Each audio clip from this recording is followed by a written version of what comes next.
বাংলাদেশের ঘটনা নিয়ে বামফ্রন্টের প্রেস বিবৃতি আপনারা দেখেছেন, এবার কংগ্রেসের দেখুন। বাংলাদেশে হিন্দুরা অত্যাচারিত এবং তাদেরকে নিয়ে খুব একটা কথা নেই, উল্টে পশ্চিমবঙ্গের প্রতিটা ব্লক এবং টাউনে সংখ্যালঘুদের ওপর অত্যাচারের জন্য এরা মিছিল করবে।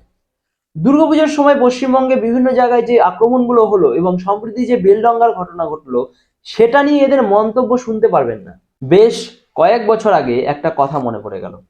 Ex-Chief of Army Staff General Bipin Rawat spoke about 2.5 front war, which means a coordinated aggression by Pakistan in the west, China in the north and internal insurgencies. Bipin Rawat মহাশয় এই ভিতরের শত্রুগুলোর কথাই বলছিলেন। তৃণমূল কংগ্রেসের মনোনীত প্রদেশ কংগ্রেসের নাবালক প্রেসিডেন্ট তৃণমূলের ভোট ব্যাংককে রাগাবে না, এটাই স্বাভাবিক। এই কারণেই তাদের প্রেস বিবৃতিতে সত্যি কথা বলতে পারলেন না। এরা হলো ভারতের আসল শত্রু এবং দুঃখের বিষয় হলো ভারতকে যেমন বাইরের শত্রুর হাত থেকে লড়াই করতে হয়, ঠিক তেমনি ভারতে ভিতরের শত্রু যারা আছে তাদের সাথেও লড়াই করতে হচ্ছে। কংগ্রেসের কাছে প্রশ্ন আছে, বিগত কয়েক বছর পশ্চিমবঙ্গের বিভিন্ন জায়গায় হিন্দুদের উপর আঘাত করা হয়েছে, দুর্গা মণ্ডপ ভাঙ্গা থেকে শুরু করে রামনবমী শোভাযাত্রা আক্রমণ পর্যন্ত হয়েছে।